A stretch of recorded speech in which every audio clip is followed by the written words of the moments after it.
आज हम पढ़ेंगे प्लेटो का साम्यवाद तथा आधुनिक साम्यवाद।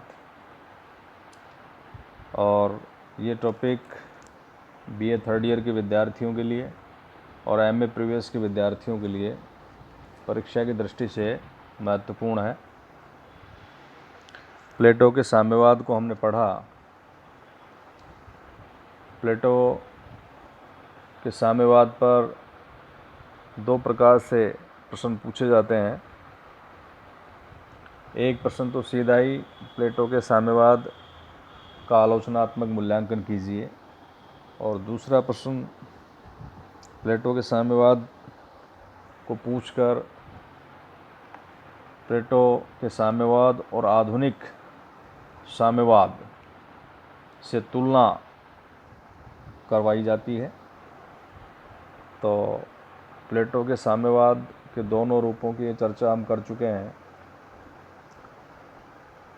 संपत्ति विषयक साम्यवाद और नारी विषयक साम्यवाद। इसमें आज हम आधुनिक साम्यवाद से उसके तुलनात्मक अध्ययन के बारे में चर्चा करेंगे। प्लेटो और आधुनिक साम्यवाद के बारे में विद्वानों का ये मानना है कि दोनों में मौलिक अंतर रहने के बावजूद भी कुछ विद्वान ये कहते हैं कि दोनों में कुछ समानताएं हैं और दोनों का उद्देश्य जनता को अधिकतम सुख देना एवं राज्य की स्थिरता तथा एकता बनाए रखना है। इस उद्देश्य की पूर्ति के लिए दोनों के साधन भले ही भिन्न हों, उसमें कुछ समानताएं हैं जो निम्न प्रकार से हैं। पहला, राज कल्याण। दूसरा, व्यक्तिगत संपत्ति सभी बुराइयों का स्रोत है। तीसरा, प्रतियोगिता का निषेध। चौथा, राज्य नियंत्रित शिक्षा। और पांचवा, राज्य की एकता।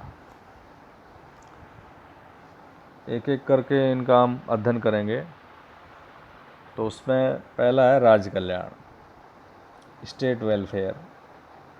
अर्थात प्लेटो तथा आधुनिक साम्यवाद के प्रतिपादक दोनों समाज कल्याण तथा राज्य कल्याण में अधिक विश्वास रखते हैं। वे राज्य के हित की बलिवेदी पर व्यक्तिगत हित का सहर्ष बलि चढ़ाने का आह्वान करते हैं।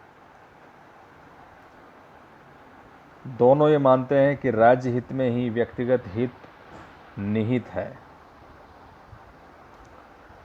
दूसरी समानता, व्यक्तिगत संपत्ति सभी बुराइयों का स्रोत है।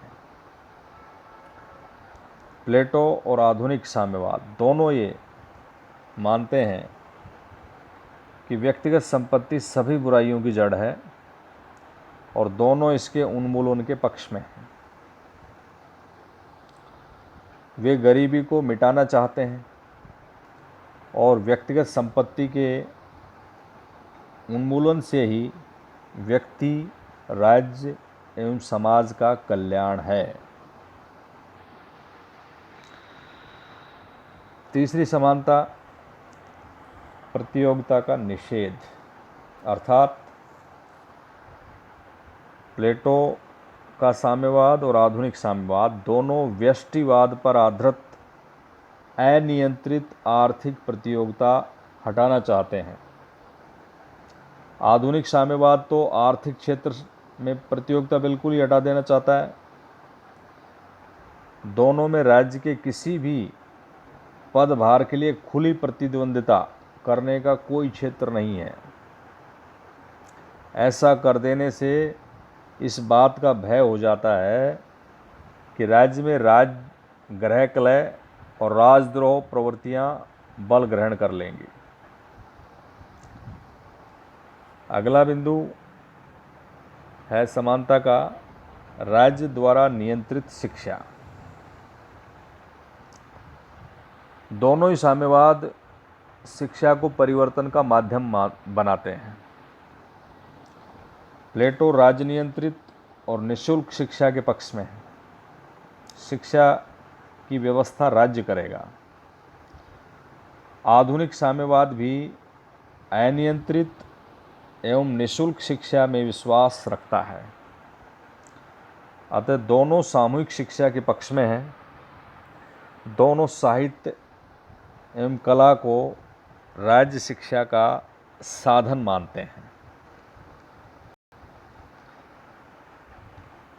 और एक समानता है राज्य की एकता। प्लेटो तथा आधुनिक साम्यवाद के प्रतिपादक ने अपने सिद्धांतों का प्रतिपादन राज्य की स्थिरता तथा राज्य की एकता के लिए किया है, और दोनों का मूल उद्देश्य राज्य में एकता बनाए रखना है। तो ये कुछ समानताएं हैं प्लेटो और आधुनिक साम्यवाद में। कहने का मतलब है, मोटे तौर पर इनको देखा जाए कि दोनों एक न्याय संगत व्यवस्था स्थापित करना चाहते हैं ताकि वर्ग संघर्ष समाप्त हो जाए और राजनीतिक एकता कायम हो सके। दोनों आर्थिक प्रतिबंधता समाप्त कर देना चाहते हैं और दोनों ही सामाजिक हित में व्यक्तिगत हित समझते हैं। इस प्रकार की जो समानताएं हैं उनको ध्यान में रखकर ही मैक्सी नामक विद्वान ने कहा है कि यदि प्लेटो आज जीवित होता तो आधुनिक साम्यवादियों से भी प्रबल साम्यवादी होता। अब इसके बाद हम प्लेटो के साम्यवाद और आधुनिक साम्यवाद में क्या असमानताएं हैं उनको ज़रा देखें। तो उसमें पहली खास असमानता लक्ष्य का भेद है। अर्थात प्लेटो का साम्यवाद का लक्ष्य राजनीतिक है और वह एक विशिष्ट प्रकार की आर्थिक योजना के आधार पर राज्य में भ्रष्टाचार तथा कुशासन को दूर कर सुशासन और राज्य में एकता बनाए रखना चाहता है। जबकि दूसरी तरफ आधुनिक साम्यवाद का प्रधान लक्ष्य आर्थिक है।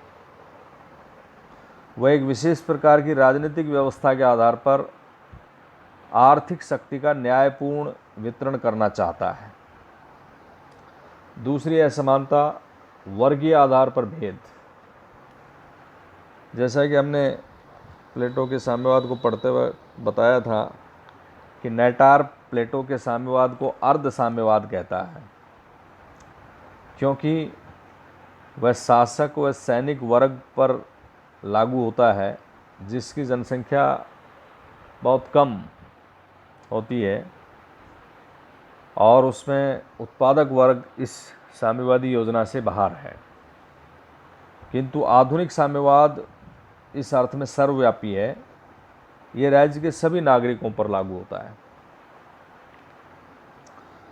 इसके अलावा उपभोग व्यवस्था के संबंध में भेद। प्लेटो का साम्यवाद उपभोग के पदार्थों को प्रभावित करता है, इसका उत्पादन के साधनों से कोई संबंध नहीं है। अभिभावक वर्ग सामूहिक रूप से आवास, भोजन, वस्त्र का उपभोग करता है, भूमि या पूंजी का नहीं। जबकि आधुनिक साम्यवाद उत्पादन के साधनों के सामूहिक स्वामित्व से ही अधिक संबंधित है। प्लेटो के विपरीत ये उपभोग पदार्थों में निजी संपत्ति की व्यवस्था को बनाए रखता है। एक अंतर है राजनीतिक और आर्थिक शक्तियों के एकीकरण के संबंध में। अंतर है। प्लेटो का विचार है कि राजनीतिक आर्थिक शक्तियों का एकीकरण राज्य को नष्ट कर देगा, और इसी कारण उसने इस प्रकार के एकीकरण को रोका है।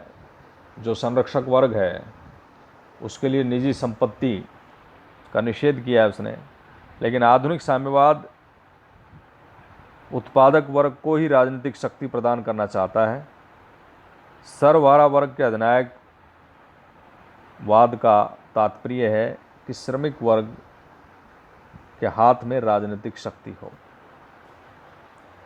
एक अंतर है आधारभूत स्वरूप का अंतर।